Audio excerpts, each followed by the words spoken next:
Hey everybody, Eric here for the Unlockables podcast, and before we begin this episode, I just want to give a special shout out to all the people who support the show over on Patreon.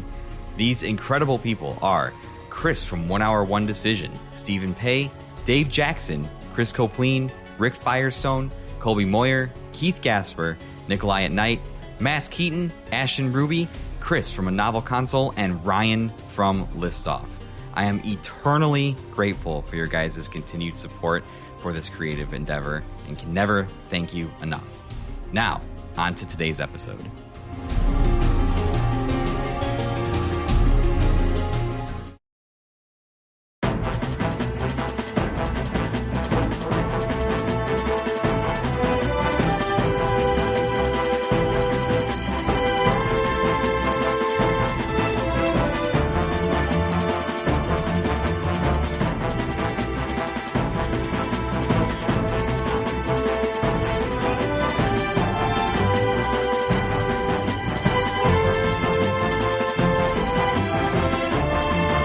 What is going on, everybody? Welcome back to Guiding Keys, the story of Kingdom Hearts presented by the Unlockables podcast. My name is Eric, and as always, I am your host on this great adventure through the Kingdom Hearts video game series and guide through the wonderful, brilliant, and mad mind of series creator and director Tetsuya Nomura. I'd like to thank you so much for tuning in today, wherever, whenever in time and space you might be located, to see what is going on in the world of Kingdom Hearts. And today, this is a big episode because this is the finale of Kingdom Hearts 2. We have released 3 prior parts, breaking down and going into extreme detail the story of Kingdom Hearts 2, combing over every single bit of information with a fine-tooth comb to truly understand what Nomura is trying to tell us and understand how these early games connect to later games in the plot.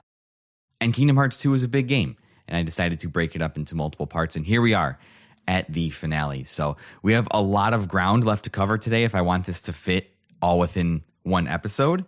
So I'm going to skip some of the niceties. There aren't many thoughts I have from the last episode. If you haven't caught up with the last episode, I would highly recommend going to do that because it's just going to continue to build off of each prior episode. So commit yourself, listen to all of the Kingdom Hearts stuff, and you'll be just fine. If you do remember really quick from last episode where we left off, we had gone through the Battle of Hollow Bastion, the big climactic midpoint of Kingdom Hearts 2. We went very quickly through the worlds revisited and covered some of the Kingdom Hearts plots elements that occurred during revisiting all the Disney worlds. We found our way to Twilight Town, found the alternate Twilight Town, which ultimately gave us a doorway into the organization's stronghold, emerging from a dark alleyway in a dark city with a gigantic white castle floating in the sky, silhouetted by a heart-shaped moon that has become synonymous with the series as a representation of Kingdom Hearts itself. So without further ado, let's dive into the finale of Kingdom Hearts 2.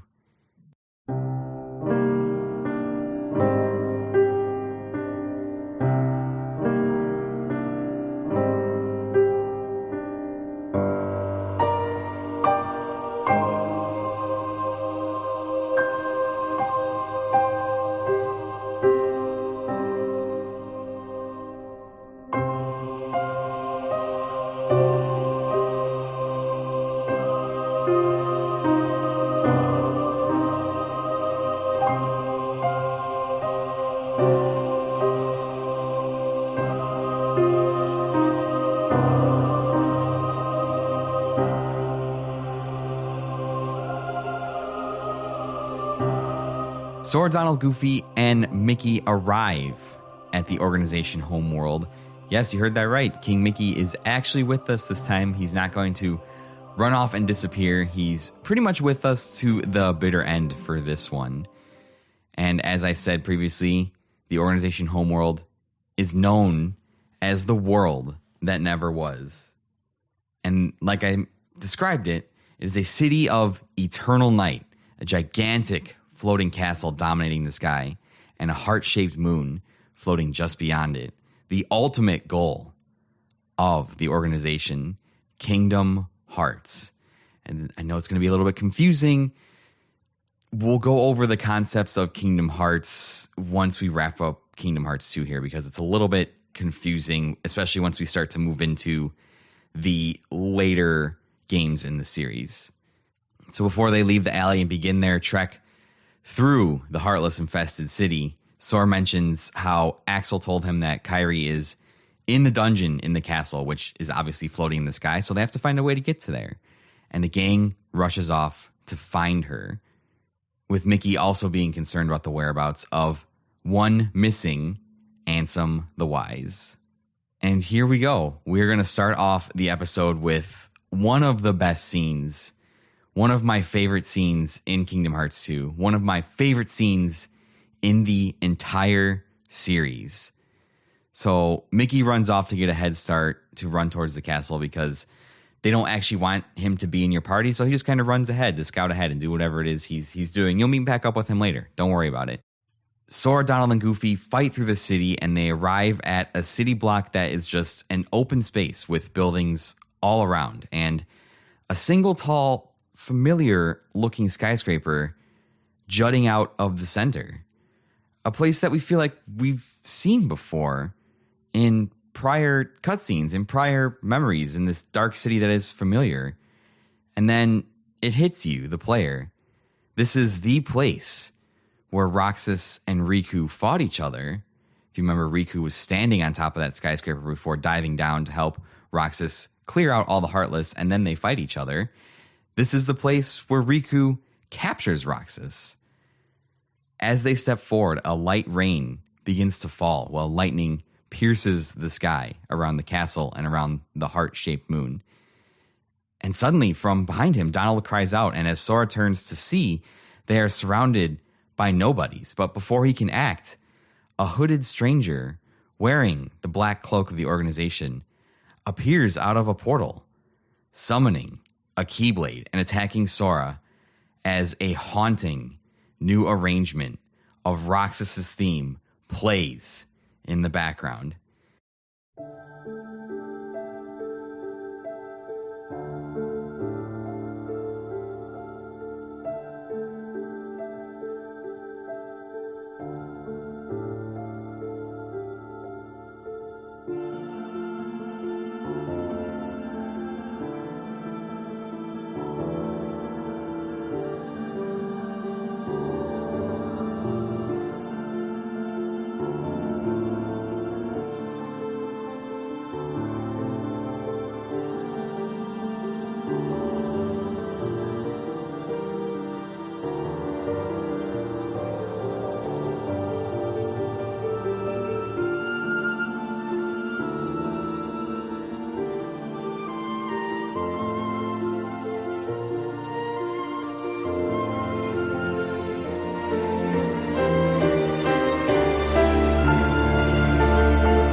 That is right. What follows next is a boss fight. My favorite boss fight of all time. The best boss fight in this game. You have a boss fight with Roxas as the world fades away to the familiar stained glass platform of the Dive to the Heart. The shining stained glass beacon in the middle of a void of darkness representing the character's heart. As the new song, The Other Promise, the more haunting, intense rendition of Roxas's theme, gives us a tragic backdrop to this fight. And it is intense, as we saw in Roxas's fight with Axel. He has 2 Keyblades. This fight is insane. It is the most difficult fight so far. Roxas is fast. He is powerful. He's unrelenting.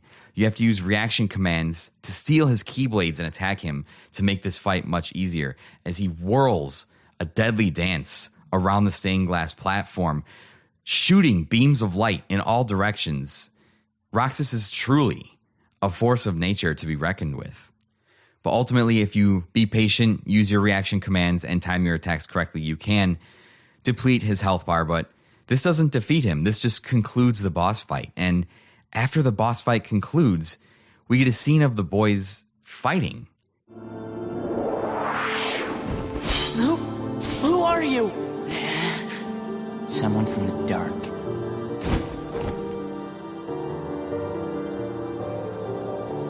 You can't be Riku. Riku. I defeated a Riku once. You what? A very well choreographed scene rendered in engine with Sora asking if this was Riku. And as they separate for a moment, Roxas claims that he defeated a Riku once, which Sora just can't believe or accept.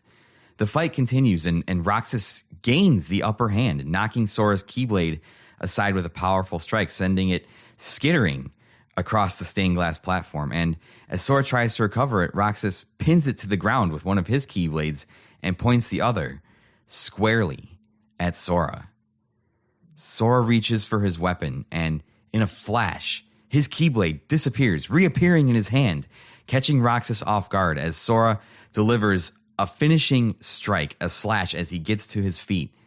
The hooded Roxas drops his Keyblades, and as they disappear, he takes a few steps forward.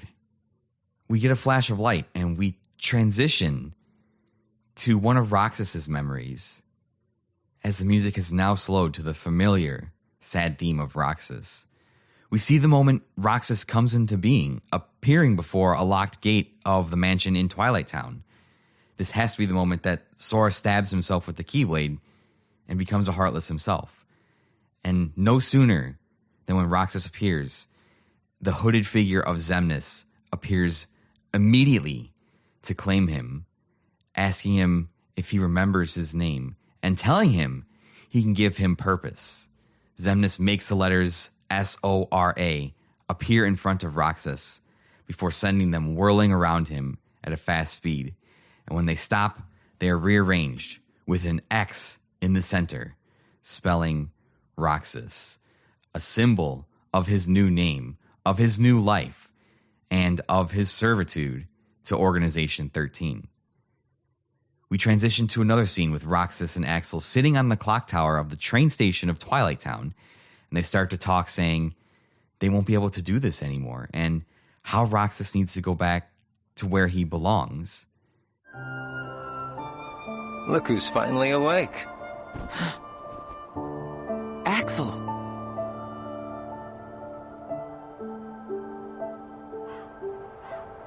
Or maybe I have it wrong. Might be time to sleep. Soon we won't be able to talk like this anymore. Does that mean it's time for me to go back to where I belong? You know, I've been thinking about something Naminé said. Roxas, are you really sure that you don't have a heart? Is it possible that we all have one? You, me, her? Or is that just wishful thinking? I don't know. I can't just look inside. Yeah, I guess not. But I figure if there is something in there, inside us, then we'd feel it, wouldn't we? And if so... No, never mind. Come on, don't leave me hanging. Sora will find the answer we're looking for. I know he will, because he's me. True enough.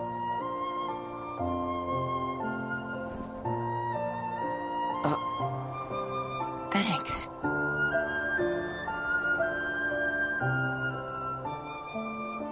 Man, I miss the old times. Still got it memorized. The day we met, and you got your new name, you and I sat right here and watched the sunset. Yeah. Yeah. This place is home. Me, Hayner, Pence, Olette. We've shared a lot of adventures. You'll see them again. I know you will. Yeah. You're right. Well, I should go. Sora's waiting for me. Yeah, I suppose he is. Man, this is some good ice cream, huh? And as they do, they share one last ice cream together before fading away in a flash of light. The tragic tale of two best friends that we don't even know about. Axel has faded away, sacrificing himself to save Sora and open a pathway to the organization's homeworld. And Roxas, fully and truly returning to Sora. Back with Sora, the hooded Roxas stumbles forward, hood falling to reveal his blonde hair. Sora seeing Roxas in person for the first time, and before Roxas fades away in a flash, he tells Sora, You make a good other.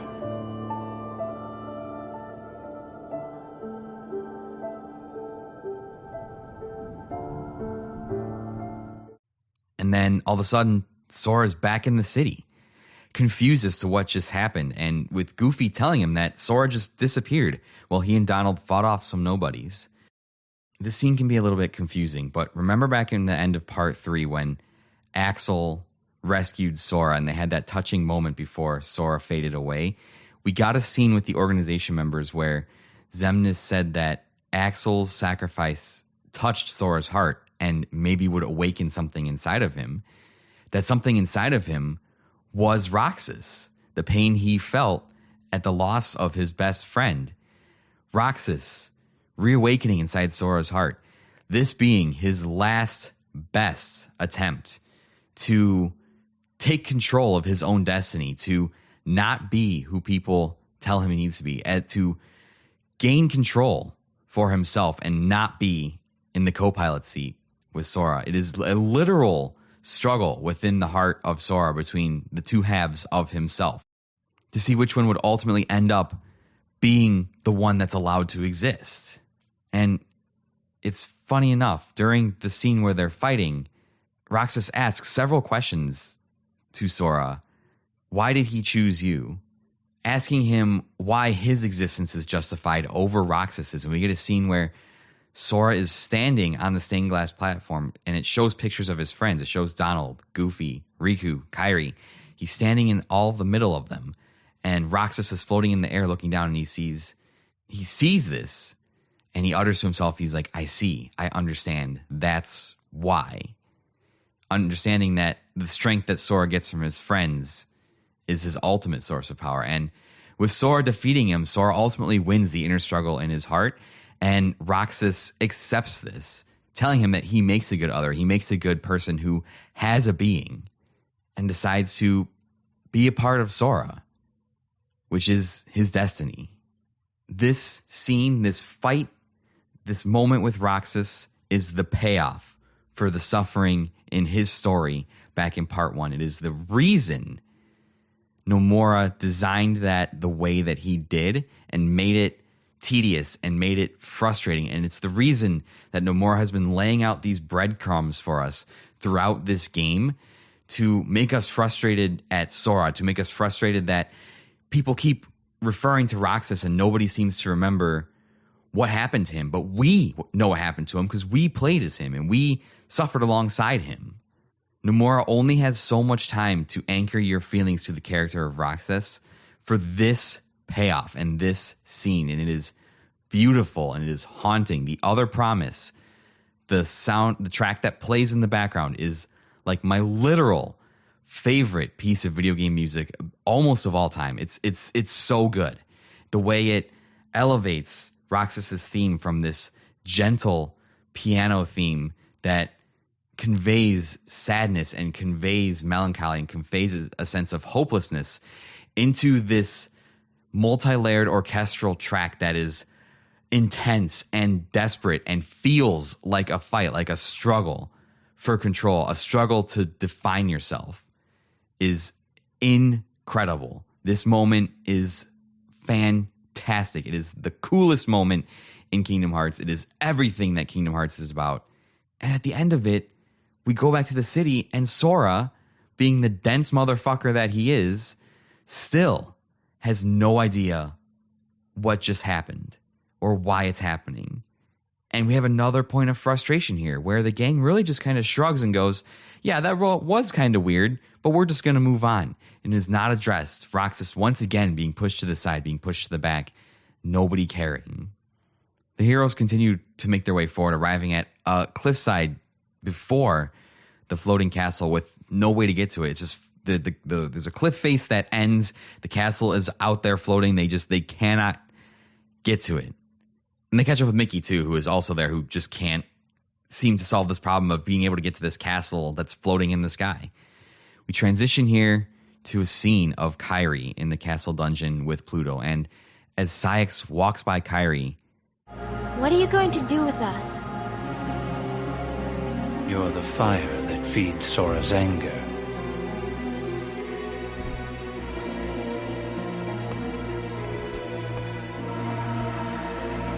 No. Sora's in danger because of me. Kairi despairs, but suddenly a voice rings out from behind her. And from a portal, a dark portal that opened in the wall, appears Naminé.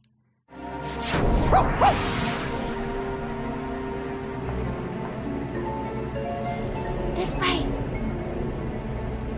Who? Believe in yourself. Come on, hurry. Who we haven't seen or heard from since the beginning of this game, telling Kairi to come with her. And as Kairi reaches out her hand, and when they touch, there is a blinding flash of light. Sora sees this bright light from the cliffside way below, and holding out his Keyblade, which reacts, a bridge of light appears to let them into the castle. And Sora, Donald, and Goofy, with Mickey in tow, begin their long fight up the castle, finally gaining entrance to the headquarters of Organization XIII. We transition back to a scene of Kairi and Naminé escaping the castle when they are blocked by Saïx, who appears with two nobodies, saying that he cannot allow them to escape. When suddenly a man in a black coat appears, hood drawn, wicked-looking red, black, and blue sword, as he cuts down Saïx's nobody bodyguards.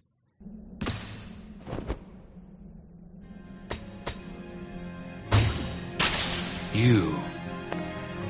Didn't Roxas take care of you? And here, Saïx finds himself alone, and Naminé says, You can take it from here, Riku. Riku? Riku? Kairi is stunned. A surprise attack forces Saïx to retreat, and before Riku can go into the portal to follow Saïx where he retreated to, Kairi calls out to him, causing him to pause, calling the name of her friend that has long been lost.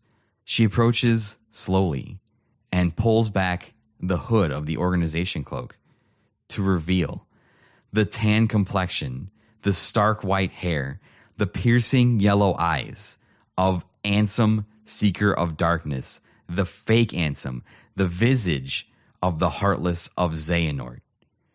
What the fuck is going on? Why did Naminé call him Riku? Why does this person look like the fake Ansem? What the fuck is going on?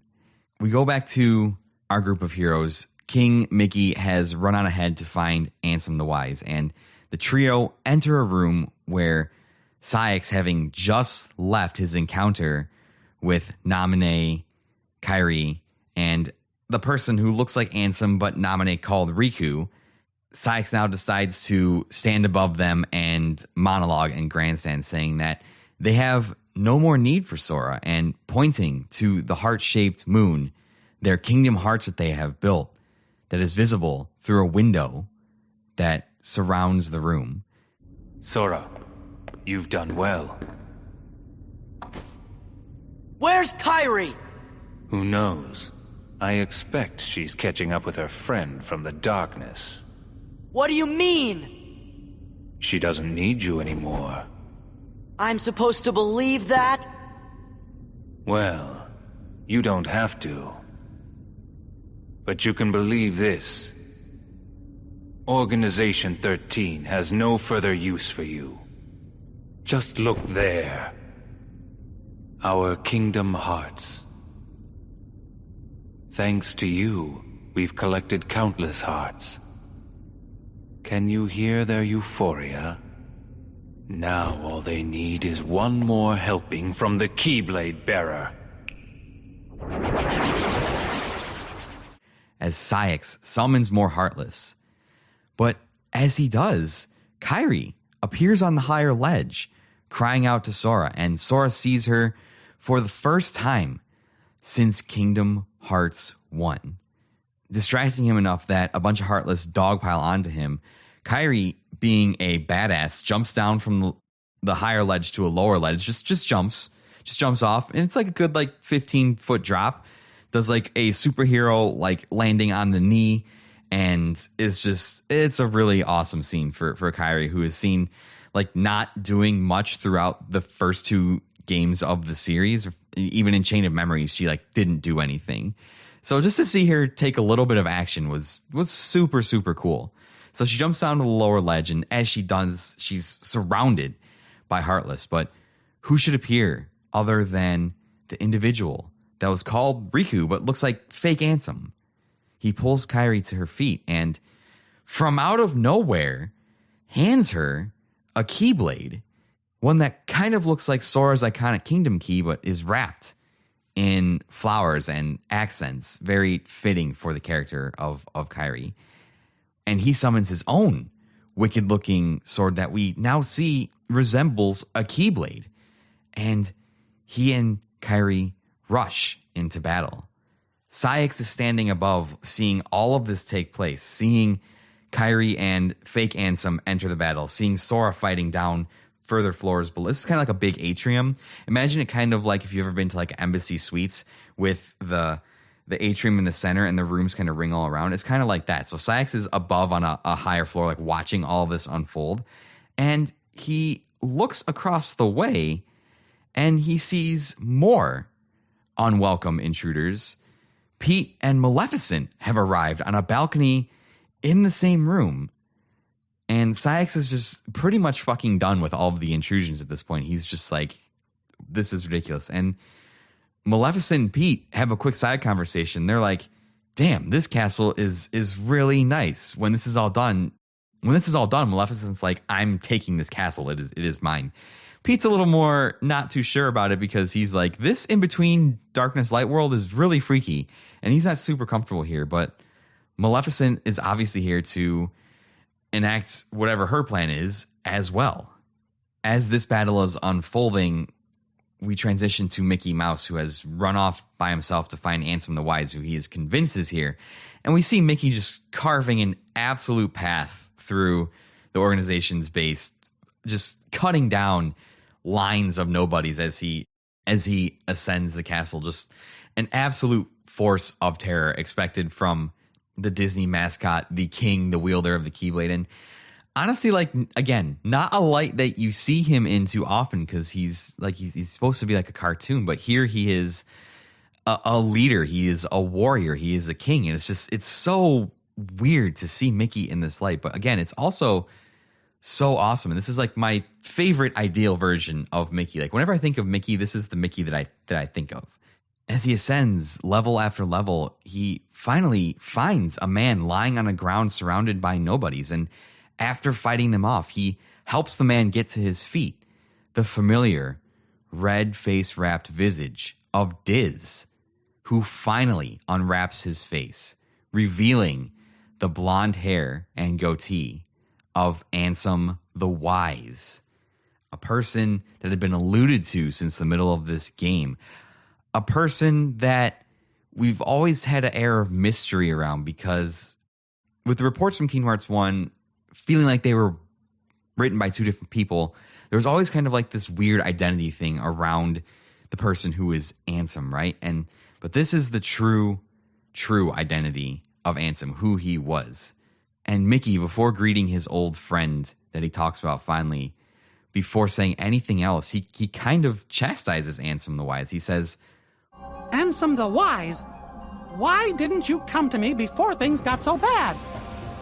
Xemnas, the Organization Superior, is the nobody of Xehanort, my foremost apprentice. The burden was mine to bear. Is that all?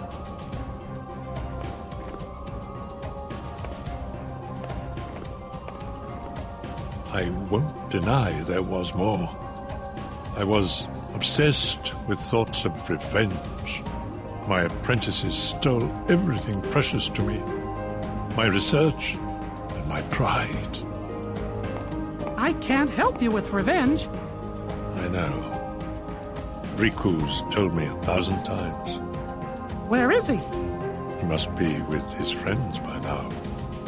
Riku was a great help to me. I found him wandering the darkness after you and he lost track of each other. Gosh, we didn't lose each other exactly. Riku left, well, because Xehanort's Heartless was still inside his heart, troubling him. And he sure must have been suffering. But what I don't understand is why he looks like that now, when he's still Riku at heart. I am to blame. When I met Riku the first time, he still had the appearance of a boy. Probably because he had such a strong heart. I asked him to find a young man named Roxas from Organization XIII and bring him to me. When I told him it would help Sora awaken from his slumber, Riku left without a word. He fought Roxas, and I can only surmise Riku lost that fight. Riku must have realized then, to fight in the realm of darkness, he would have to immerse himself in that same darkness. And when he did, you saw what became of him. When Riku brought Roxas back to me, he was introducing himself as Ansem. If that was what it took to awaken his friend, he was ready to live in darkness.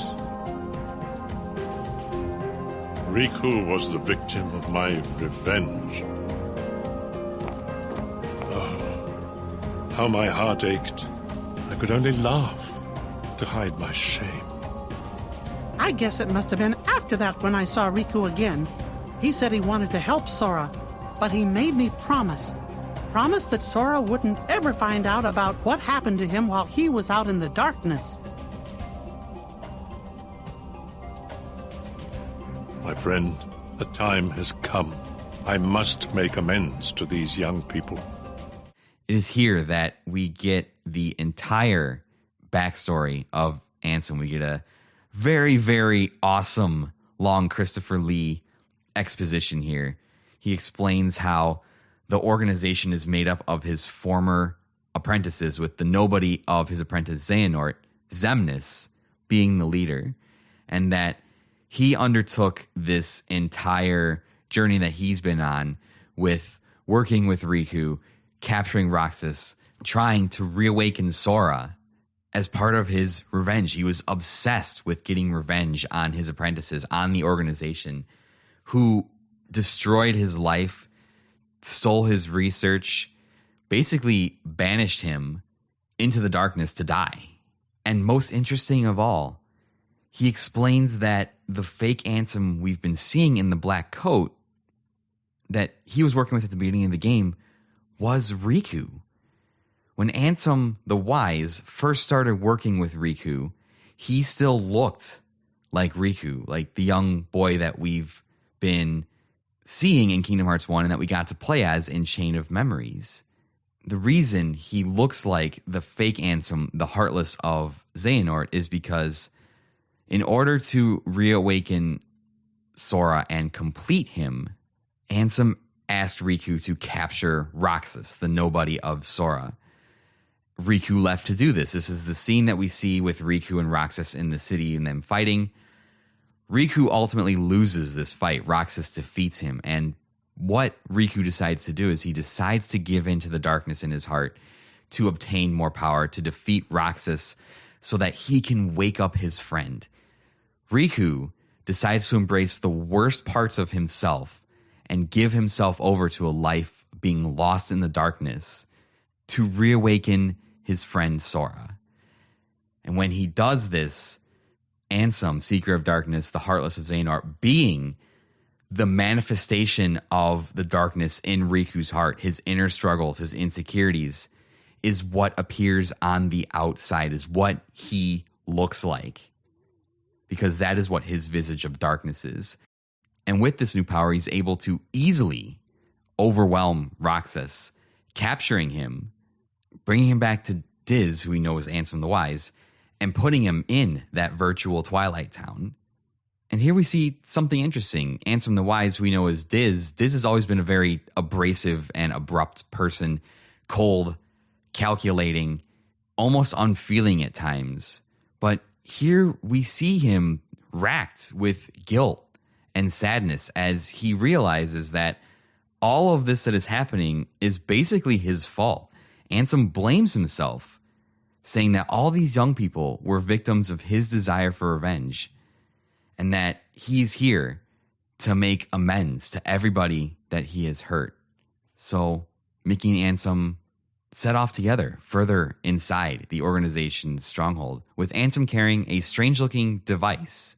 But we'll just have to wait and see what that does later. Back to the fight with Sora, he looks up on the ledge and he sees Kairi and fake Ansem fighting with each other, understandably confused, but before he can do anything about that, there is a hail of projectiles that fall from above. They almost look like the Needler shots from the Needler and Halo, like they're pink and they're very sharp, and they rain down from above, killing all of the Heartless around Sora. And is here, stepping to a ledge above, that Xigbar appears to put an end to Sora once and for all. Have you been a good boy? Show yourself! Oh, it sounds like you haven't. Sora! Roxas! Roxas? Hey, did he just call me Roxas? You've really put Organization XIII in a pickle. I guess that must be why the Keyblade chose you. But man, did it pick a dud this time. You don't look like you're half the hero the others were. Are you done rambling? Rambling? As if. All I'm trying to tell you, traitor, is that your time is up. Calling him Roxas, a traitor, telling him that he didn't look half the hero the others who wield the Keyblade did. Another weird mention of other Keyblade heroes from Xigbar, but we don't have time to cover that right now. May come into play later, we'll have to see. As he jumps down to confront Sora, summoning two wicked-looking, futuristic guns? Maybe? They kind of, like I said, they shoot bullets that look like the Needler shots from Halo, and they kind of do like the same kind of tracking thing. I can't really describe the gun. It's just very strange. This kicks off a boss fight with Xigbar, the second organization fight, if you count the fight with Roxas earlier in the level.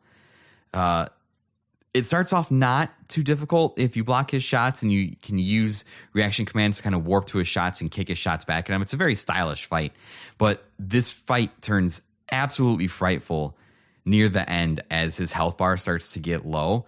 He changes the geometry of the room and he is basically in the center of it, glowing and invulnerable to damage, just unleashing hails of bullets that track you all over the arena. And if you get caught by one, you're basically just going to take a barrage of bullets. It's going to take away half your health, 3/4 of your health if you're about where you need to be level-wise for this. And you can beat the game between levels like 50 to 54 if you've just been playing it straight through, you haven't been stopped to grind or anything. Xigbar can fuck you up pretty bad.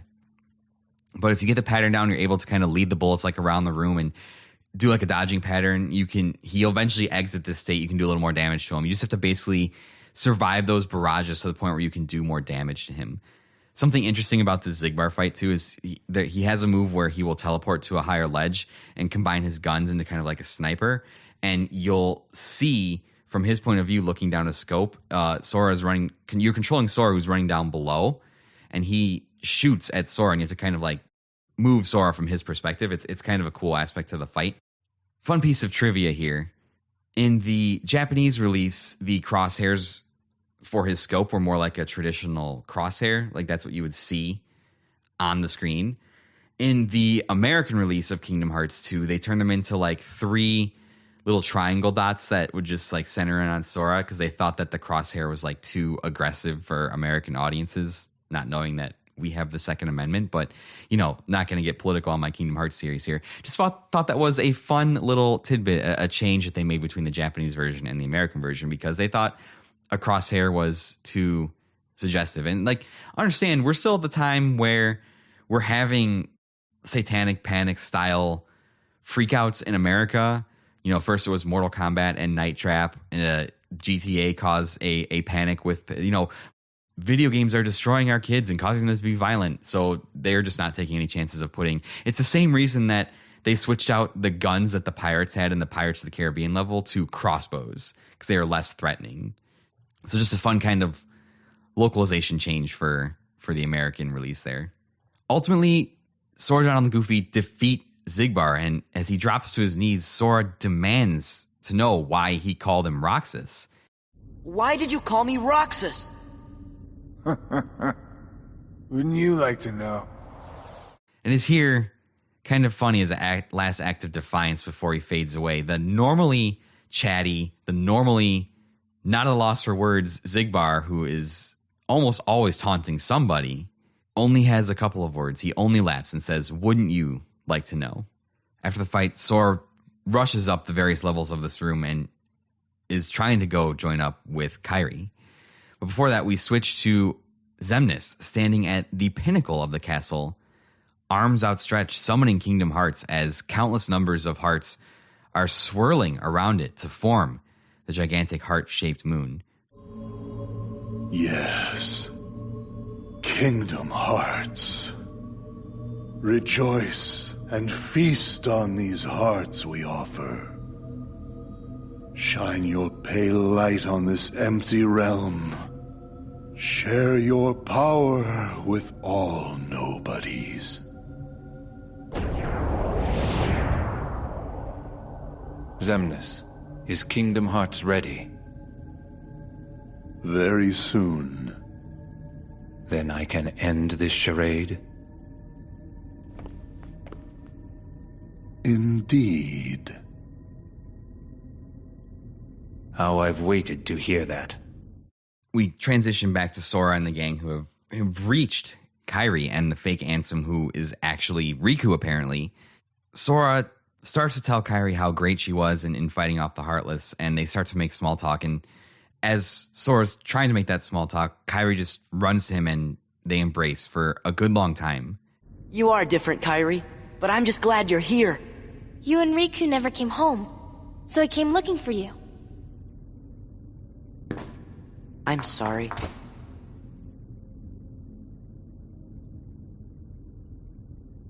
This is real.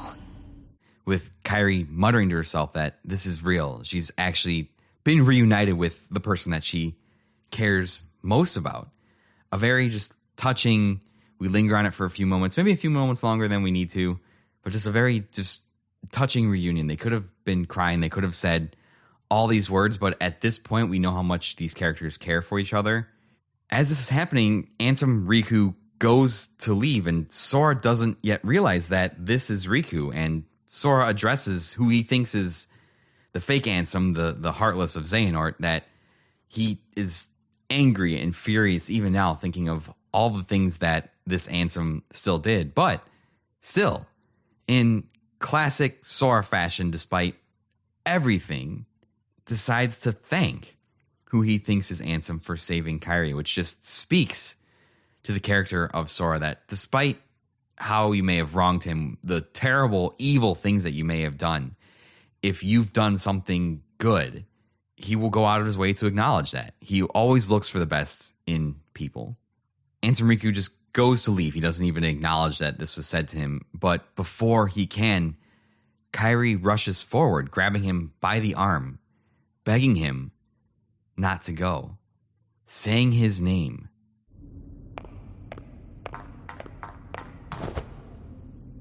Riku, don't go! Huh? Kairi, what did you just say? Sora cannot believe what he heard Kairi say, asking for clarification, and Kairi beckons Sora to come closer. I'm no one, just a castaway from the darkness. Sora, come here. Say something to him.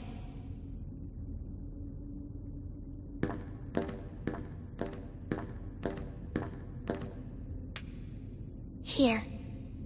You'll understand. Close your eyes.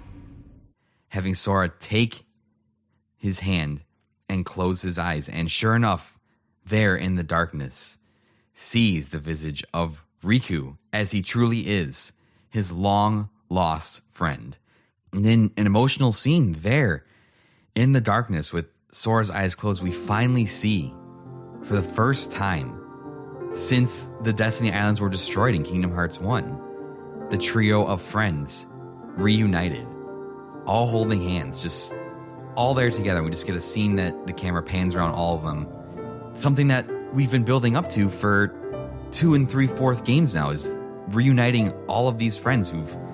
Kairi was stuck on Destiny Island and then got swept back up into this adventure because of Axel. Riku's been on his own journey of self-discovery and trying to make amends, making the ultimate sacrifice to wake up his friend. And Sora being on a journey to protect the world and find the people that he cares most about. They've come such a long way from the innocent kids who wanted to leave Destiny Island on a raft, getting swept into a larger world that they never knew existed.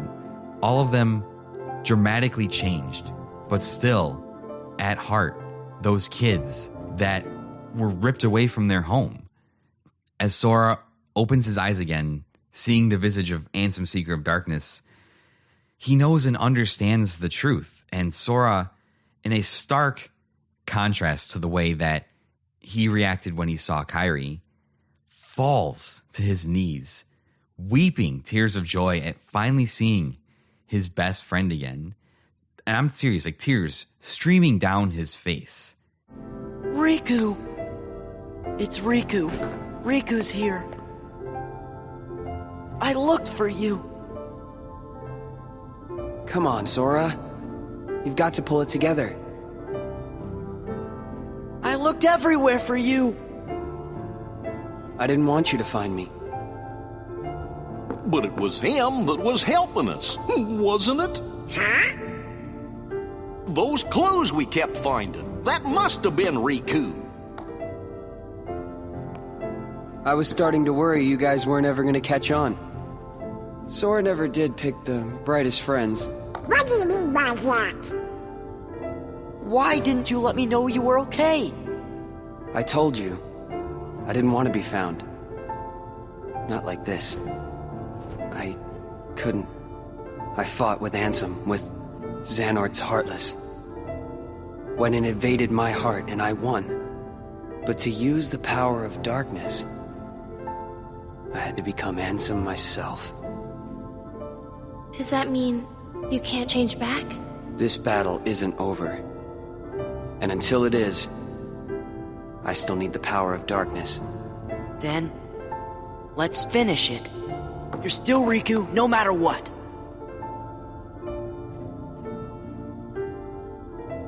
So how about it? Think we can handle one last rumble together? The king's waiting. Yeah, let's get going. And I think this scene is very telling. Like I said, Sora shares a long and emotional hug with Kairi, someone who is very important to him, and I think that scene is important, but the way he reacts to Riku tells you everything about what the central relationship in these games is.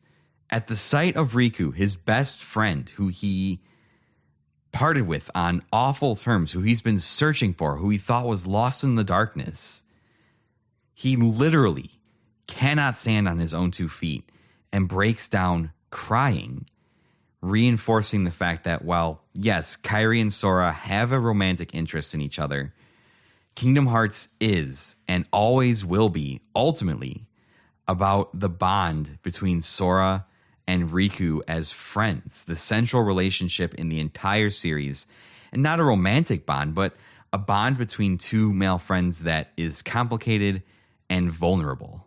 So this is it. The gang is all back together, and we're off to find Ansem the Wise and King Mickey. And you know that we're approaching the finale of this game because all the things that we've been waiting for the last 2 3/4 games are now starting to pay off. The friends from Destiny Islands have reunited. King Mickey has found Ansem the Wise. All these things are starting to come to a head. All of the events that were put in motion when Ansem the Wise started his research, when Xehanort took that research over, destroying Ansem the Wise, taking his name, his life, banishing him to the darkness. All of this is coming to a head. All of the major players, including Maleficent and Pete, are at the Organization stronghold for one last showdown.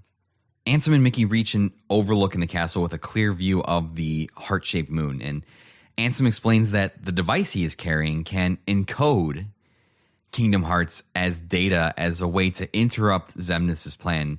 What's this gadget for? It's a device to reclaim Kingdom Hearts and encode it as data. Not sure I get it. I do not claim to know the outcome of this venture either. After all, hearts are unpredictable.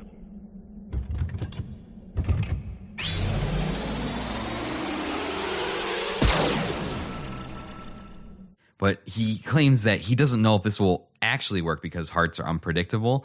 He's just basing it off of his experience creating a digital Twilight Town, which he created from data from hearts that he had studied. He begins this process, and a bright beam of green light blasts forward from the device and goes towards the Kingdom Hearts moon up in the sky. While this is happening, the gang that now consists of Sora, Riku, Kairi, Donald, and Goofy continue to progress through the castle until they come to a room called the Proof of Existence. And this is a room, it has like spots in the floor and like these things that I can only describe that look like futuristic gravestone markers. And there are 12 of them, one for each member of the organization, except for Xemnas. But only a few of them are lit up blue. The rest are red.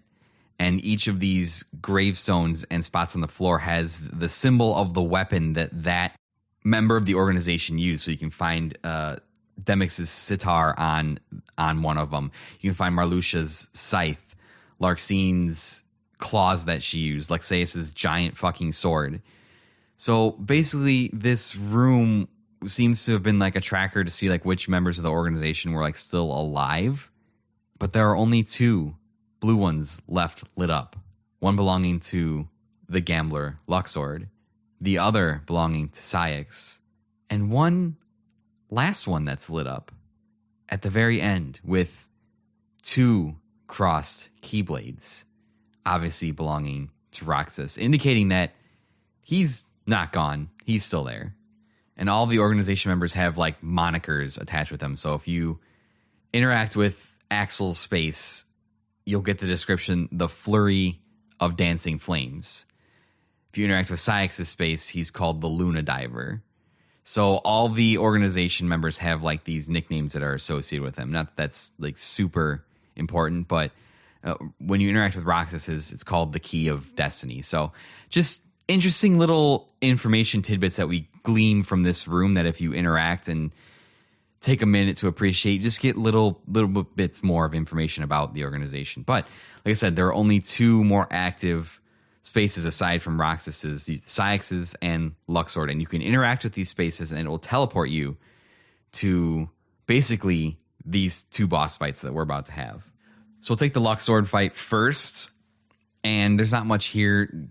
They interact with the gravestone. They basically like walk through like a portal, and it takes them to a space that's like a wide open arena, and they can see the beam of light from Ansem the Wise's machine, and Riku says that must be what's going on. But before they can make their way back and try to catch up with them, Luxord appears, and using a card trick where like he surrounds all of his friends with cards, takes them all away, leaving just Sora. And this is a mano fight between Sora and Luxord, a one-on-one old-fashioned, baby. And this fight is actually kind of interesting. There's an additional mechanic here that, in addition to a health bar, each character has a time bar. And Luxord says the first one to run out of time loses. And you can take time from a person by just hitting them and damaging them. This fight's cool. It's gimmicky. He has a lot of games of chance that get played in your command bar, whereas like you'll have to guess the right one when they all flip over, or he'll like turn himself into a card and shuffle cards like all over the floor, and you have to find like the right one. So he does a lot of gimmicky stuff like that. If you mess up one of his games of chance, he'll turn Sora into a literal die that you can like attack him with. It's kind of funny, but his whole gimmick here is like around gambling. I've explained that to you before, and it's a cool fight. It's a nice one-on-one fight. It's got a gimmick to it with the time mechanic, whereas not only do you have to manage Sora's HP, because Sora can still die if he runs out of regular HP. His time bar can run out too if you're not careful. But Luxord the only way to defeat him is to run out his time bar, essentially. Sora does this. He defeats Luxord, another one of the organization members down. So that's 3 super tough organization boss fights that we've had within the span of like 20 to 30 minutes if you're playing this live. So like we're cascading the finale. We've eliminated 2 more members of the organization. Roxas is kind of back with Sora. And we move on to the next one. Next one is Saix. He's the last remaining member standing outside of Xemnas. And I think Saix's fight has a little more substance to it just because we've gotten to know Saix a little bit better than Luxord. Luxord's just kind of shown up to make gambling quips every once in a while. And he was kind of part of the Pirates of the Caribbean world, but we know Saix much better because he's appeared and interacted with Sora more often, and he seems to be a more important figure in the organization. Only you could have made it this far in one piece, Roxas. That's really getting old. Yeah, he's Sora.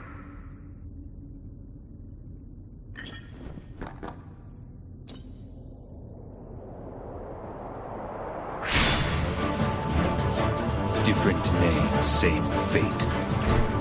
It also has a little more substance to it as they enter his chamber, overlooking the moon-shaped Kingdom Hearts, with Saix saying that only Roxas could have made it this far in one piece, addressing Sora.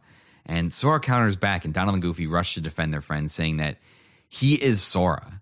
To which Saix utters one of the coldest lines in all of video games. He responds by saying, "Different name, same fate," as he summons and wields his gigantic, I don't even know what to call it. It's like a sharp bludgeoning device on a handle that he can hold with 2 hands, and it's taller than he is. It's absolutely enormous. Saix's gimmick here for his fight is that he uses the power of the moon to enter a berserk state. It's very difficult to handle him when he's in this berserk state. He's flying all over the room. He's throwing his giant cudgel thing at you. He's making explosions. Like, he's almost untouchable when he's in this berserk state. And there's only 2 ways you can get him out of it. He has a berserk meter that fills up in the light of the moon. When he enters that berserk state, he will be in that state until that meter drains all the way down. Or you have to, when he throws his giant bludgeoning thing, you can have a reaction command that Sora can grab it, and then Sora can basically beat the shit out of him with it. And that will cause him to exit that berserk state, and then he's a little bit more manageable. I don't think Saix is particularly difficult. I've never had a hard time with him. I struggled more with, like the Roxas fight and Xigbar than I would say I struggled with Saix. But the fight is super cool, and that's basically the whole gimmick. He'll have moments where he'll like blast all you away, and he'll like supercharge his berserk meter. So he's gonna go into this berserk state like 3 or 4 times at least during this fight, and you just either have to like be out of the way or try and get his bludgeoning cudgel to beat the shit out of him and knock him out of that berserk state. That's the only way you're gonna handle it. So it's not that bad. When you defeat him, before he fades away, he reaches up to Kingdom Hearts and begs, pleads for it to give him a heart. But ultimately, he fades away. And it's here we get a big reveal for Sora as Roxas's theme starts to play. And Sora, frustrated and upset, asks Riku why everyone has been calling him Roxas. And Riku finally tells him what we've all been screaming at the TV for 20 hours. I don't get it. Why has everybody been calling me Roxas? Because, Sora, Roxas is your nobody. My... nobody? But that's crazy. I never turned into a heart... Oh. Right. It was when you came to rescue me. Remember? Xemnas was the one who found Roxas. He could use the Keyblade because he was your nobody. That's why Xemnas brought him into the organization. But Roxas betrayed them. After that, I fought him because I thought it would help you wake up. I lost. But the next time we met, I made sure I was the stronger one. Riku then explains that he fought Roxas and lost, but next time Riku made sure he was the stronger one. And that's when we get a flashback to the city scene again from the beginning of the game with Roxas and Riku.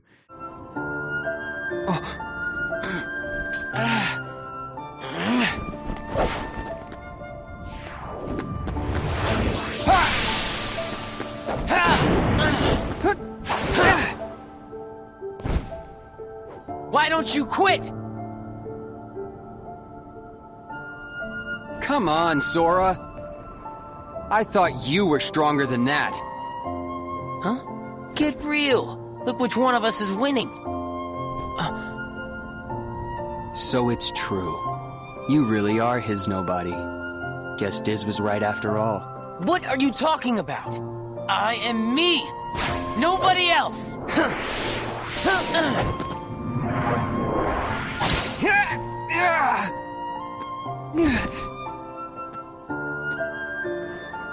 How many times do I have to beat you? All right. You've left me with no other choice. What? I have to release the power in my heart. The dark power that I've been holding back. Even if it changes me forever.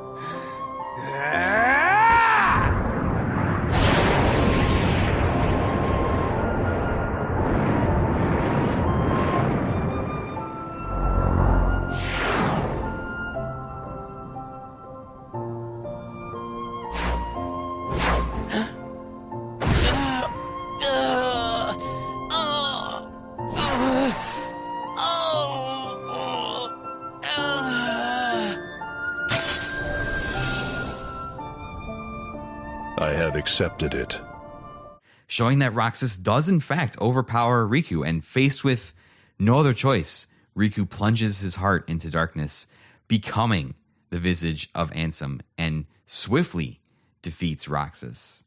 Riku then goes on to speculate, because one of the things we get in that city scene is we understand on a conversation between Roxas and Axel that Roxas is leaving the organization to find out something, and Riku speculates that Roxas left the organization because he wanted to meet Sora, to figure out where he came from. And Sora is sad, and he laments that he never got the chance to meet Roxas face to face and have a conversation with him, to which Riku points at his heart, basically saying that, you idiot, Roxas is a part of you.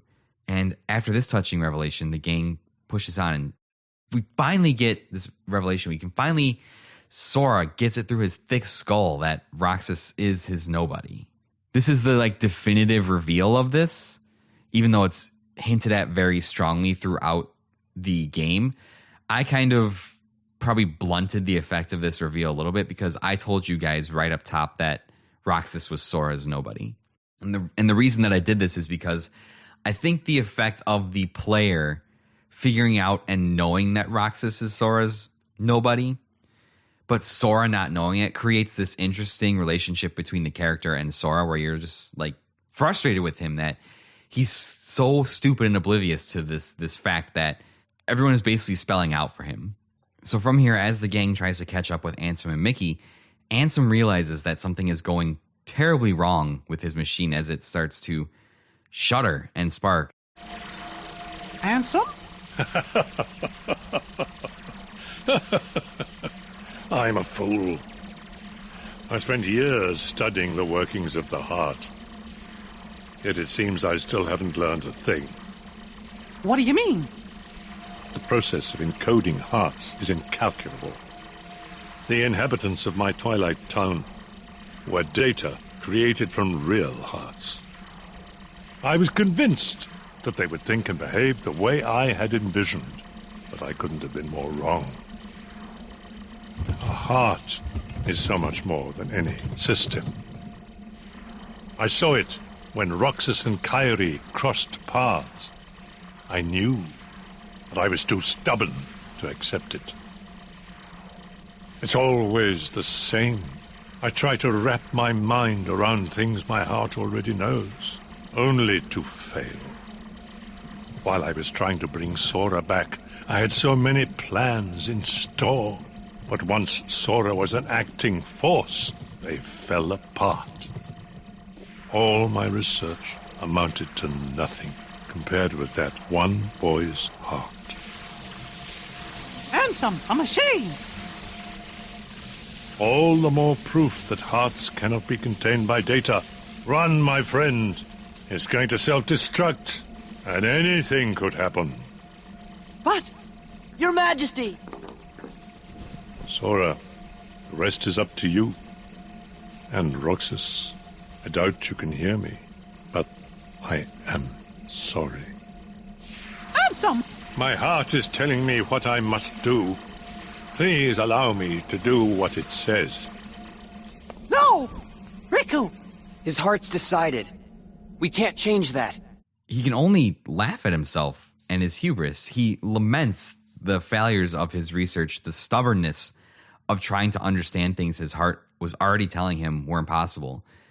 And he makes this admission that hearts cannot be contained as data and that his machine is going to fail. It's going to explode, and he doesn't know what will happen. Sora and the gang catch up to them, and Ansem tells Sora that the rest is up to him while telling King Mickey to not interfere, that his heart has told him that he must do this. Basically saying he's going to sacrifice himself for the chance to thwart the plans of Organization XIII. And sure enough, not one to just sit by and let things happen, Xemnas appears to see what the intrusion is, and he finally here addresses Ansem the Wise, seeing him for the first time since his research days. I was wondering who would dare interfere with my kingdom hearts. And look, here you all are. How convenient for me. Ansem the Wise. You look pathetic. Have your laugh. I deserve as much for failing to see you for the fool you are. Students do take after their teachers. Only a fool would be your apprentice. After all, none of this would have happened without you. You are the source of all Heartless. It was your research that inspired me to go further than you ever dared. I admit, my disregard brought chaos to more worlds than one. But what were you seeking?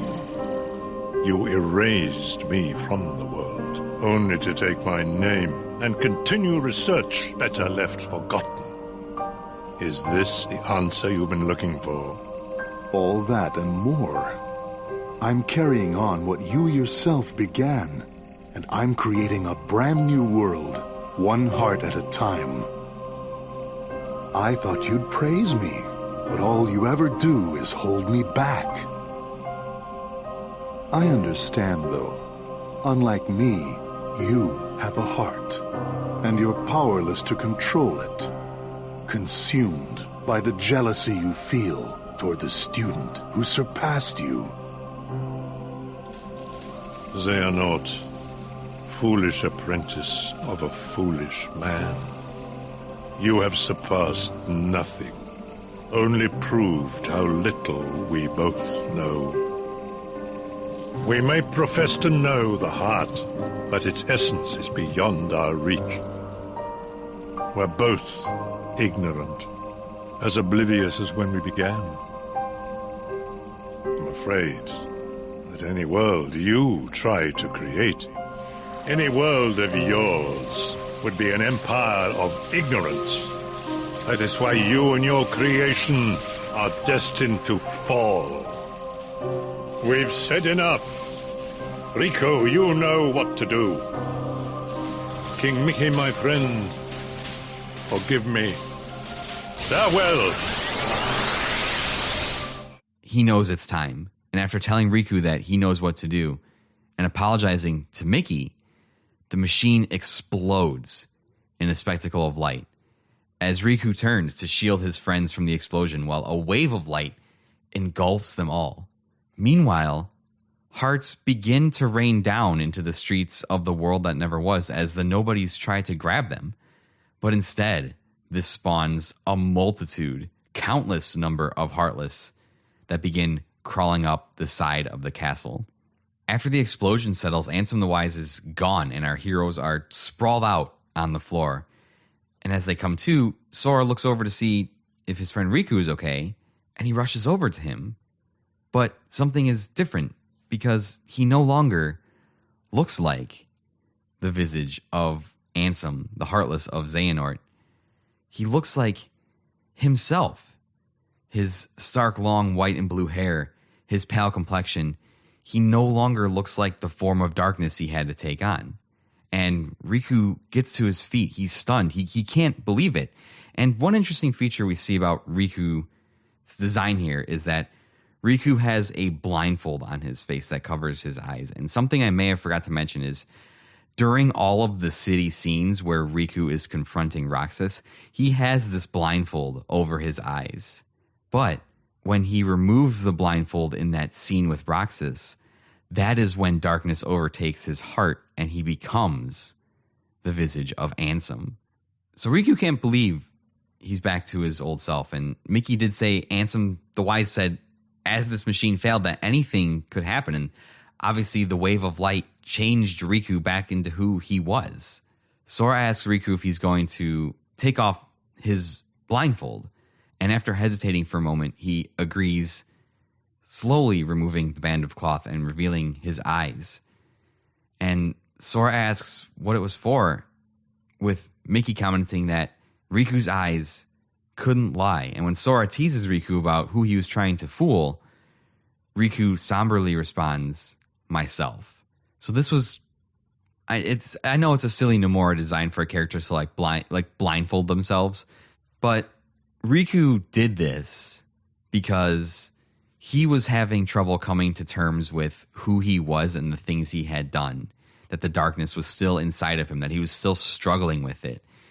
So he blindfolded himself so he didn't have to see, as a way to make it so he didn't have to lie to himself. I just think that that's such an interesting point, especially knowing what we know about his character, that if he couldn't see himself, then he wouldn't have to lie or feel like he was lying to himself about who he actually was. Something else we noticed too is everybody looks over and they look towards the moon-shaped Kingdom Hearts. And after the resulting explosion from Ansem's machine, it has a gaping hole in it as hearts rain down and the Heartless continue to scale the side of the castle. Ansem's plan may not have worked in the way that he intended it to, but obviously he did something that appears to have ruined this Kingdom Hearts that the organization was trying to construct or summon. Riku then, finally accepting who he is, tosses aside his black cloak, revealing who he really is underneath. As our heroes continue to ascend the castle, Heartless begin to pour in from all sides of the castle, reaching higher and higher. But as Sora and friends turn to face the Heartless, who should appear in front of them than Pete and Maleficent? They tell the heroes to leave the Heartless to them and to go and finish off Xemnas. And we also get a cute little scene between Pete and Mickey. Remember, Pete was banished by Mickey to an alternate dimension from Disney Castle. And we just kind of get a cute little scene between them because, as you remember, Mickey used to work on Pete's steamboat. But Maleficent states that when this matter is settled, this castle will belong to her. And at hearing this, Sora hesitates because, being his ever innocent and helpful self, he doesn't want to leave them, even with Maleficent, one of his sworn enemies who has vowed revenge on him.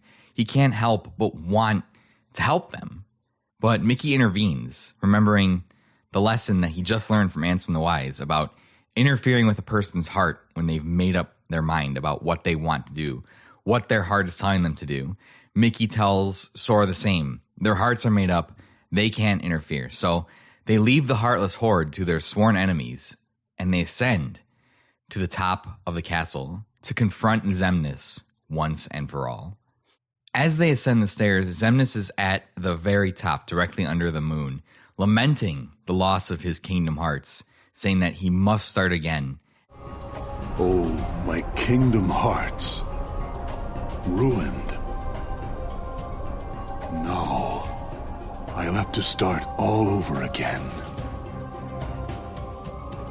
Warriors of the Keyblade, go forth and bring me more hearts.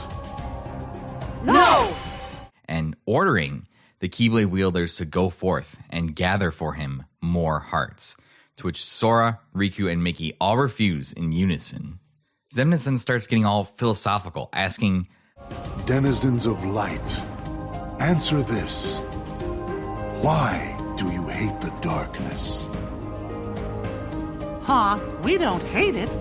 It's just kinda scary. But the world's made of light and darkness. You can't have one without the other, 'cause darkness is half of everything. Sorta makes you wonder why we are scared of the dark. It's because of who's lurking inside it. Then allow me another question. You accept darkness, yet choose to live in the light. So why is it that you loathe us who teeter on the edge of nothing? We who were turned away by both light and dark, never given a choice. That's simple. It's because you mess up our world. That may be. However, what other choice might we have had? Just give it a rest. You're nobodies. You don't even exist. You're not sad about anything. Very good. You don't miss a thing. I cannot feel sorrow. No matter what misery befalls the worlds, no matter what you think, what you feel, or how you exist. Sora's not falling for this. He's smarter than he looks sometimes on occasion. He calls Xemnas' bullshit, saying that, hey, you can't feel anything, you don't have a heart. And after laughing, Xemnas agrees that he can't feel anything. He raises his hands to the sky, and there is a blinding flash of light. And when Sora is able to open his eyes, his friends are gone, and he finds himself alone, face to face with Xemnas, in front of the skyscraper in the city for a one-on-one showdown. By the way, eagle-eyed, I guess maybe I should say eagle-eared listeners will note that the song that begins to play for this confrontation, this showdown, is the same theme that plays when you fight the mysterious figure in Hollow Bastion in Kingdom Hearts 1, and I even believe that I put that song in that episode. Just kind of a cool thing that ties the games together. The secret boss in Kingdom Hearts 1 is now the final boss of Kingdom Hearts 2. It's actually a really cool, a really nice touch, and just an example of the way that not only does Nomura use story elements to tie the themes of his games together, but he also uses musical elements to tie the themes and story of his games together as well. And this will be a pattern that recurs throughout the entire series. We'll hear musical patterns, musical melodies repeat at certain times, rearranged, remixed into other songs as a tool to communicate the story. So this fight is super cool. You're mano a mano, a showdown between Sora and the leader of Organization XIII. You can even do some really cool reaction commands when Xemnas teleports to the top of the skyscraper, where Sora will run up the side of the building and clash with Xemnas. It's so cool. It's so badass. So Sora defeats Xemnas, and there's another bright flash of light, and he finds himself back on top of the castle with his friends who don't appear to have gone anywhere. But this isn't the end. Xemnas survived, and he is floating directly in front of the heart-shaped moon of Kingdom Hearts, beseeching it to give him the power he needs to defeat Sora and his friends. Hear me, Kingdom Hearts. It seems we must begin anew. But know this. I will give to you as many hearts as it takes. Mark my words. You can no more be complete without me than I without you. Heed me, Kingdom Hearts. Lend me your power so that we may be complete. The power to erase the fools that hinder us. Goodness! No! Hearts quivering with hatred. Xemnas, don't! Hearts burning with rage. You never win! Hearts scarred by envy. That fool Ansem said the heart's true nature was beyond his understanding. But it's not beyond mine. Hearts are the source of all power. And with that, another bright flash of light, and Xemnas vanishes. But in his place, a gigantic white door appears, with Mickey saying the worlds gave them this door to Kingdom Hearts so that they could be the guardians of the world's destiny. Xemnas is inside. This is it, the final confrontation, your last opportunity to make preparations, get items, and save before the gauntlet that is coming up. This ending gauntlet is nuts. We come to it at last. The three Keyblade warriors hold their Keyblades to the sky, and as they emit beams of light, the door begins to open, and they enter into the Kingdom Hearts that Xemnas has prepared, where he has absorbed its power, and they find themselves in a cityscape much like the world that never was, with the organization's castle now twisted into a gigantic dragon creature that seems integrated with the city itself, as Xemnas proclaims at the very top, So, it seems your hearts have led you to obliteration. Perhaps it doesn't pay to be too loyal to one's heart. I will have to be sure and remember that. And with the lift of his finger, begins to send buildings hurling towards them through the night sky. They retreat a bit. This causes Mickey and Kairi to actually get stuck outside of the door, leaving Sora, Donald, Goofy, and Riku to handle this portion of the fight. And oh boy, here we fucking go. This kicks off a multi-phase boss fight.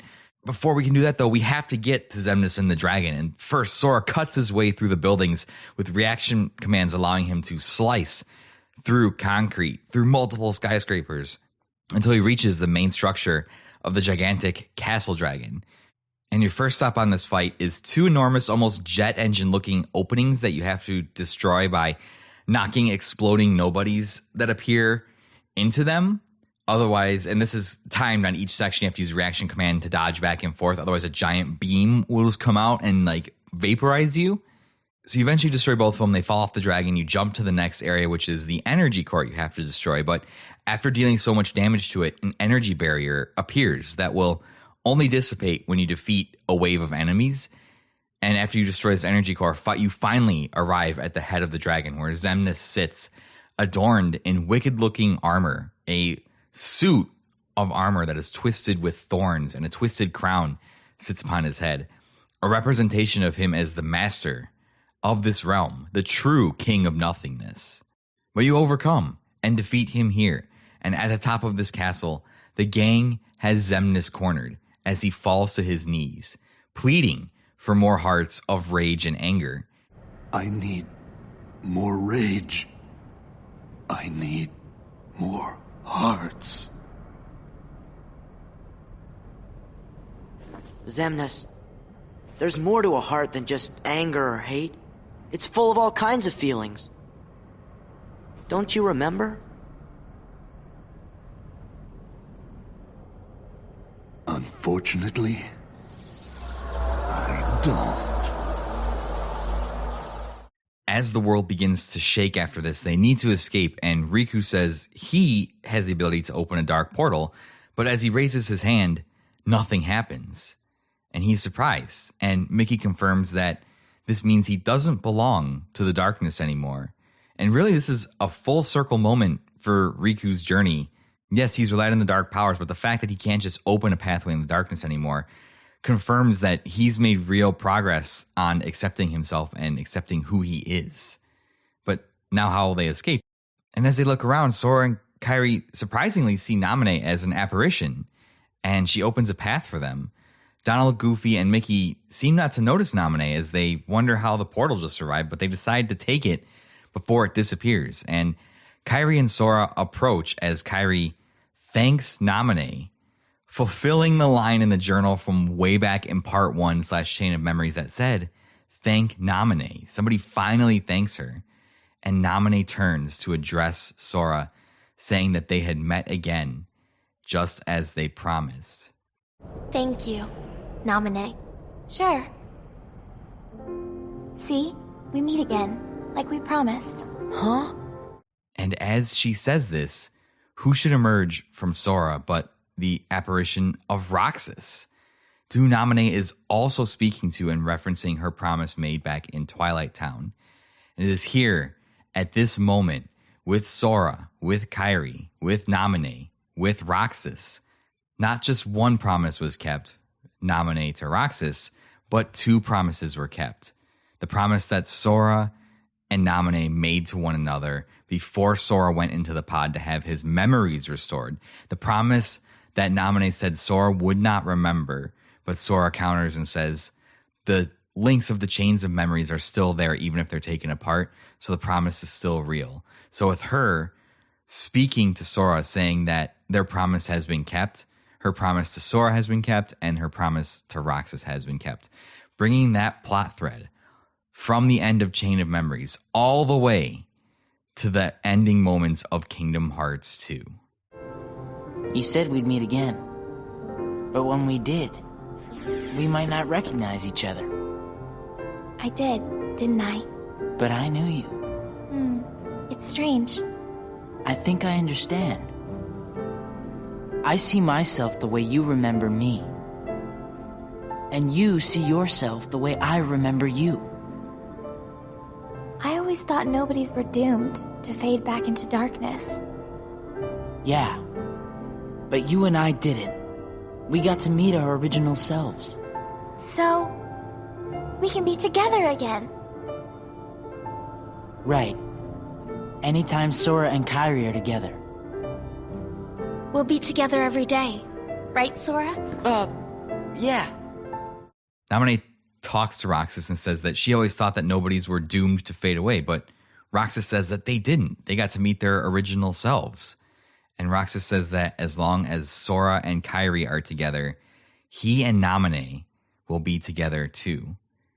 And if the player is smart enough to understand this, this confirms the long-running player's suspicion and the hints that I've kind of given in my commentary that Naminé is the nobody of Kairi, explaining why she has the power over Sora's memories and those around him.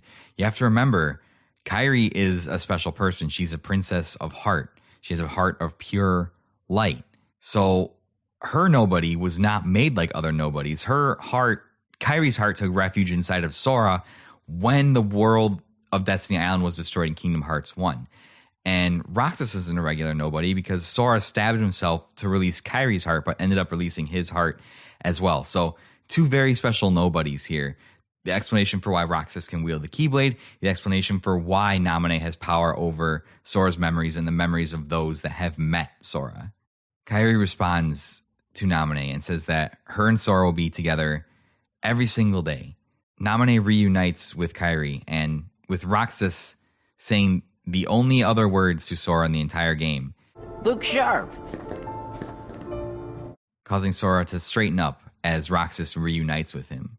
The trio approaches the portal, and Kairi walks through it, but as she walks through it, the world begins to shake violently once more, and the portal closes, trapping Sora and Riku in this weird, twisted Kingdom Hearts world.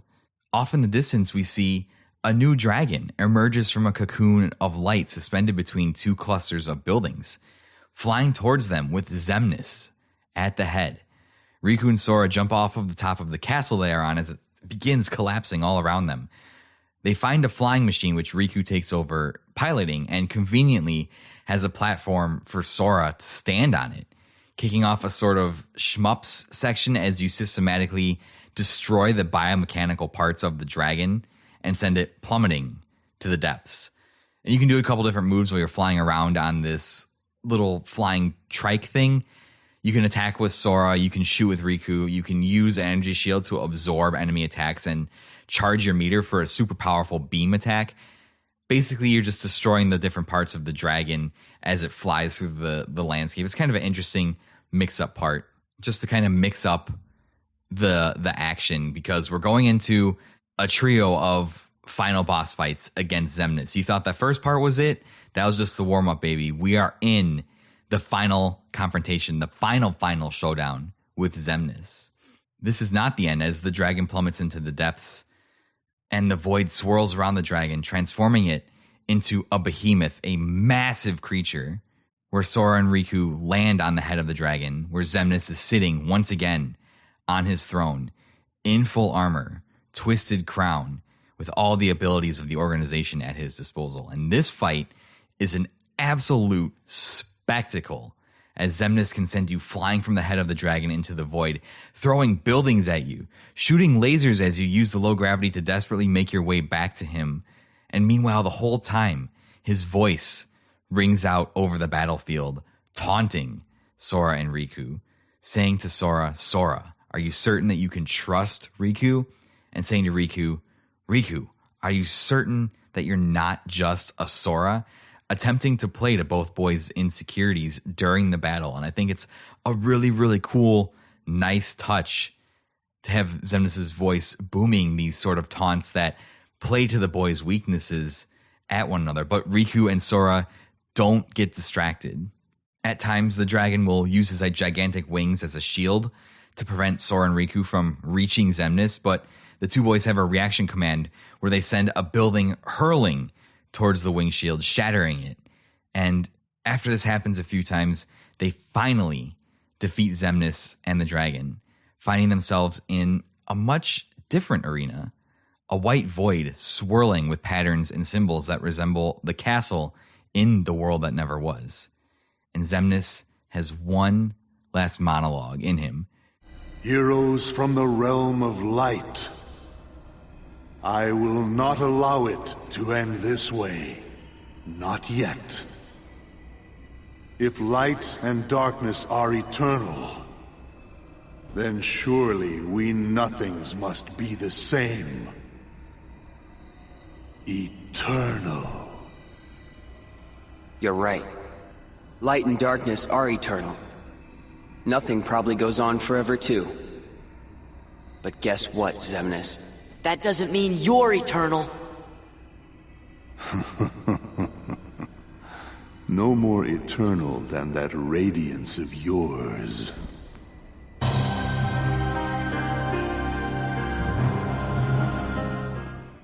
And here at last we have our final showdown with Xemnas. And this is in stark contrast to the spectacle that we just witnessed leading up to this fight.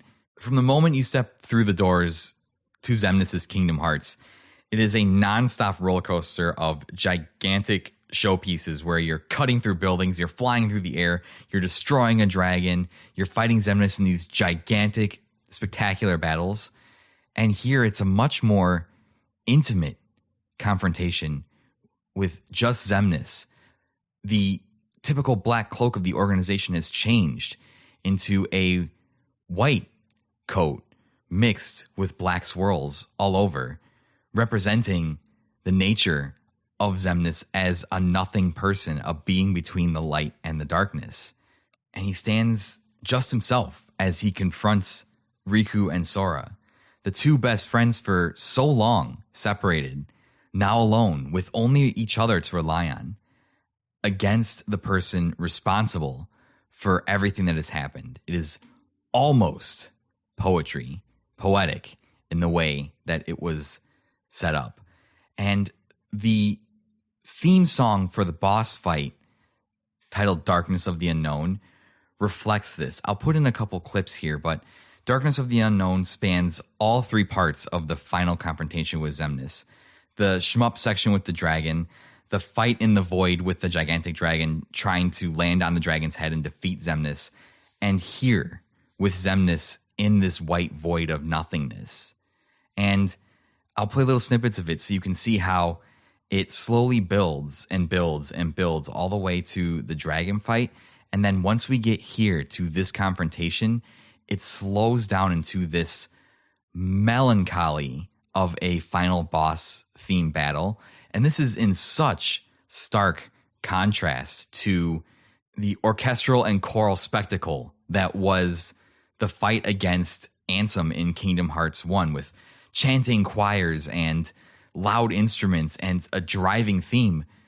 This last movement of Darkness of the Unknown is melancholy and slow and almost sorrowful, but matches this moment perfectly, because in this moment, not only the melancholy and sorrow of Xemnas is on display as a not forceful evil villain, but as this person whose lack of feeling has led him to destroy so many lives.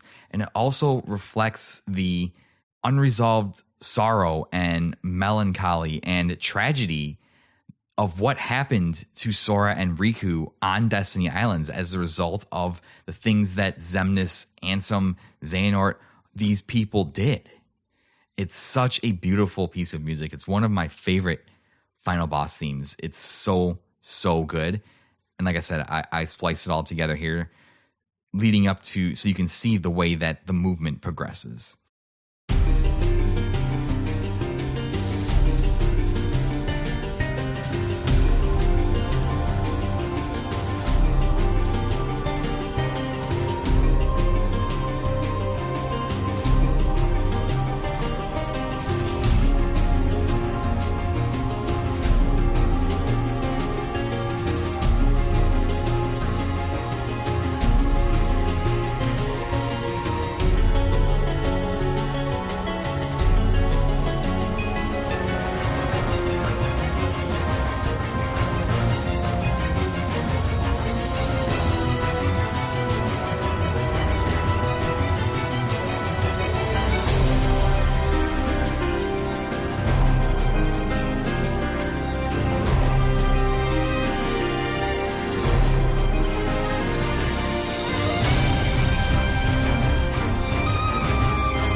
This fight may be more intimate, but it is absolutely bonkers. It's insane. Xemnas flies around the stage, releasing bolts of negative energy, laser blasts, using his signature organization weapon, laser beams that come out of his hand that he wields like a lightsaber. You got to be quick with your reaction commands to dodge, otherwise he will overwhelm you with bolts of energy, with just his speed and with his ferocity. The cool thing about this fight is his tactics change as more than a lot of the other organization members as his health gets lower. And there are some really brilliant scripted sequences in this fight as his health gets lower. So the first scripted sequence that happens is when you get him to a certain health threshold, like maybe a third or a little under, he utters the phrase, "Can you spare a heart?" And he basically traps Sora in an electric attack that slowly drains his health, blasting Riku to the other side of the arena. And at this point, you get to take control of Riku, fighting a Xemnas clone that is trying to prevent you from getting to Sora and saving him, because while the sequence is happening, you still see Sora's health bar on the screen, and as he's in this electric attack, his health is draining lower and lower and lower and lower, and if his health runs out, that's it. The fight will be over. It is up to Riku to desperately save his friend, and you get to control Riku during this part. So unexpected for a character that has been an integral part of the story, but has always been not playable except for his small part at the end of Chain of Memories. Completely unexpected. An absolute incredible addition to the end of this game, to this boss fight. If you get to Sora, you can initiate a reaction command to save him. Near the end of this fight is the last big scripted sequence. Once you get him low enough, Xemnas will summon, basically what only I can describe is he'll make the entire arena go dark, and he'll surround Sora and Riku in like a gigantic dome of laser blasts that all start flying towards them all at the same time. And here you have to use the reaction command button triangle on your PlayStation controller and the X command to command Sora, having Riku and Sora basically bat away all of these laser attacks, and they're just flying around the stage, blocking them all, protecting each other, standing back to back. It's so fucking cool. And this goes on for about like 30-ish seconds, so you have to mash triangle and X pretty aggressively for about half a minute. Finally, with all the laser bolts exhausted, Sora and Riku are on their knees, exhausted from the effort it took to deflect all of Xemnas' attacks, when suddenly Xemnas walks up and strikes Riku, sending him back as he raises a laser beam sword out of his hand to bring down the finishing blow on Sora. But before he can, Riku leaps forward, deflecting the one attack with his Keyblade, pushing Sora out of the way as Xemnas whirls around and strikes Riku with a vicious blow to his right hip, sending him tumbling out of the way. But Sora reacts as fast as a blinding flash of lightning, catching his footing, leaping forward as Riku tumbles away, grabbing Riku's outstretched Keyblade from him and unleashing a series of furious blows to Xemnas' head, his body, knocking him into the air, jumping up and slashing with both Keyblades across Xemnas' back. And as he lands next to Riku, holds out his Keyblade, Riku puts his hand upon Sora's, and a beam of bright light emits from the Keyblade, piercing Xemnas right through the abdomen, allowing Sora and Riku to finish the fight and get the final blow. And with that, Xemnas, the leader of Organization XIII, struggling to his last, fades away into nothingness while saying "Cursed Keyblade" with his last words. Sora and Riku have a moment to celebrate, but it is cut short as they find themselves immediately surrounded by Dusk Nobodies. But in a flash of light, a last output of power, they're all destroyed, and Riku falls to his knees in pain from his injury sustained from Xemnas. Riku despairs, asking how they can possibly get out of this white void, this space that they find themselves trapped in. And Sora tells him to just basically stop talking, that it's not over. Sora taking his friend, pulling him up, putting his arm around his shoulder to support his weight, and starts walking forward, looking for a way out of the white void. As the two friends walk through the void, Riku has a chance to reflect and starts to open up to Sora, telling Sora that, "You know, I always figured I was better at stuff than you." Really? Are you mad? No. I kinda always thought you were better at everything, too. Riku, look! What's that light?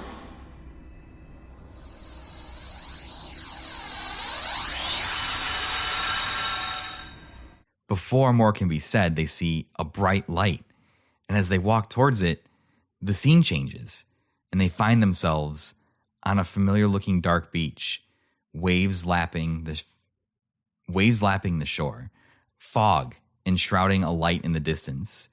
And this is the same beach we saw at the beginning of the game, where Xemnas first met Roxas. Riku asks Sora to help him get down to the water, and Sora does just that. And the boys here have a really touching heart-to-heart moment, a rare show of vulnerability between two male friends who are not romantically involved. And I love that Nomura is willing to show this. Just two friends, after everything they've been through for the last year, expressing how they really feel after being apart for so long, no longer taking time for granted, no longer holding back the things they want to say, and are willing to be vulnerable around each other because they know now that time is precious. What I said back there about thinking I was better at stuff than you? To tell you the truth, Sora, I was jealous of you. What for? I wished I could live life the way you do. Just following my heart. Yeah, well, I've got my share of problems too. Like what? Like wanting to be like you. Well, there is one advantage to being me. Something you can never imitate. Really? What's that? Having you for a friend. Then I guess I'm okay the way I am. I've got something you could never imitate too. With no way out of the darkness, they resign themselves to staying there because at least if they have to be trapped in the Dark Realm, they have each other. And as the boys sit on the shore, waves lapping at their feet, feeling the gentle wind, suddenly something hits Riku's shoe, and he sees that it's a bottle, has a note inside of it. He opens it, taking the note out to read it before handing it over to Sora, saying that it was actually addressed to him. Sora begins to read the note out loud, and wouldn't you know it, it's the note that Kairi sent off in the bottle at the start of the game, tying one last plot thread to the end of this game. And the contents are really, really just beautiful. Sora? I think it's for you.